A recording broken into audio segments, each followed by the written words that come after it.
Students welcome to YouTube channel. So आज के इस वीडियो में हम करेंगे क्लास 9 चैप्टर सर्कल्स का ये case study based question. So what is in the question, let's see. In a sports event the position of 4 athletes running on a circular track at a particular time is A B C D respectively. देखिए 4 athletes हैं, उनकी positions हैं A B C and D. So the angle BAC is 50 degree. This is BAC. This is 50 degree angle. So let's draw the figure here also. So BAC means ये angle आपका 50 degree है and ABC 70 degree. ABC ये angle 70 degree है and ACB this angle is 60 degree. So we have to give the answer of the following questions. So dear students, before solving these questions, I want to tell you I have taken this case study based question from Oswald Gurukul की book से. So इस book को purchase करने का link भी आपको description में मिल जाएगा. And this book is according to the latest pattern of 2023 examination, Oswald Gurukul. So इसमें आपको बहुत सारे क्वेश्चंस मिल जाएंगे क्लास 9 के, हर चैप्टर के बहुत ही प्रैक्टिस बेस्ड क्वेश्चंस होंगे आपके पास. सो आपको डिस्क्रिप्शन में लिंक दे देंगे, आप वहां से परचेज कर सकते हैं. So let's see the first part, find angle ADC. So ADC देखते हैं, एडीसी ये वाला एंगल फाइंड करना है. तो देखिए ए बी सी डी कौन सी क्वाड्रिलेटरल है? ये है साइक्लिक. ऐसी क्वाड्रिलेटरल जिसके चारों वर्टिसेस सर्कल के ऊपर लाई करें उसको साइक्लिक क्वाड्रिलेटरल बोलते हैं. और इसकी एक खास प्रॉपर्टी है कि इसके अपोजिट एंगल्स का सम 180 होता है. तो it means angle B plus angle D should be 180 degree.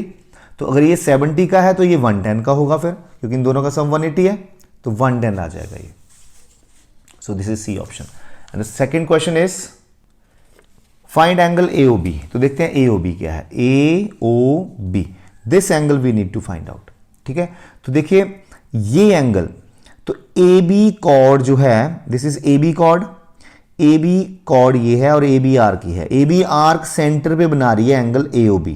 ठीक है, और देखो रिमेनिंग पार्ट पे क्या बना रही है, ये देखो ये है ना. AB आर्क सेंटर पे तो O एंगल बना रही है ये वाला, और रिमेनिंग पार्ट पे जो इस आर्क के अलावा जो बचा ये सारा पार्ट, इस पे ए बी देखो, ए से और ए से बी से ये बन रहा है 60 डिग्री का. तो हमने एक थ्योरम पढ़ी है कि angle subtended bye an arc at the centre is double the angle subtended bye it at any point on the remaining part of the circle. तो मीन्स सेंटर वाला एंगल डबल होता है रिमेनिंग पार्ट वाले से. तो ये 60 है तो सेंटर वाला 120 होगा. ठीक है, तो देखिए 120 आ जाएगा इसका आंसर. थर्ड एंगल BDC निकालना है आपको. BDC, तो देखिए BDC, B और D को ज्वाइन कर सकते हैं, ये BDC, ये एंगल निकालना है. तो देखिए BD कॉर्ड जो है, BD कॉर्ड और BD आर्क लगन से सेंटर पे ये वाला एंगल बना रही है. ठीक है, सेंटर पे ये वाला एंगल बना रही है. और you can say see here BC arc जो है ना वो ये एंगल बना रही है CAB, और एंगल CDB भी बना रही है, BDC जो भी है. तो ये दोनों एंगल एक ही सेगमेंट में है. ये देखो मैं आपको समझाऊं, यहां पे ये BC आर्क है ना, यही ये एंगल बना रही है और यही ये एंगल बना रही है.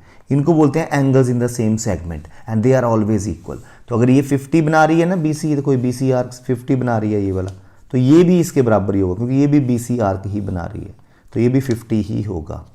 ठीक है, so this is 50 degree.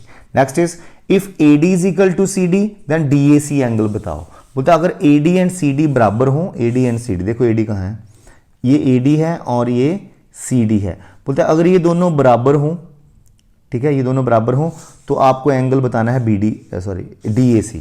DAC, ये वाला एंगल बताना है अगर ये दोनों साइडें बराबर हो. तो देखिए बच्चों, दिस इज 110, ये 110, सॉरी दिस इज, मैं अगेन आई टेल यू, हमें दिया है ये साइड और ये साइड बराबर. तो हमें पता अगर ये दोनों साइडें बराबर हैं तो ये आइसोसेलेस ट्रायंगल बन गई, तो ये दोनों एंगल भी बराबर होंगे. ठीक है, तो हमें ये वाला एंगल फाइंड करना है. तो दिस इज 110, इसको x मान लो, ये भी x होगा, तो 110 plus x is equal to 180.